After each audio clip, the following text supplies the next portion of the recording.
Go to phone. Contacts. Add new contact.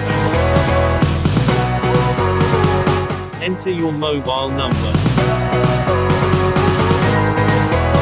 Tap on Save. Tap on Message. Send a message to start the chat. Use this method to send all important media to yourself, so you can find it easily in the future. You can also save important notes in this way. While searching for your chat, do not search by the name you saved it with. Instead, search for your number.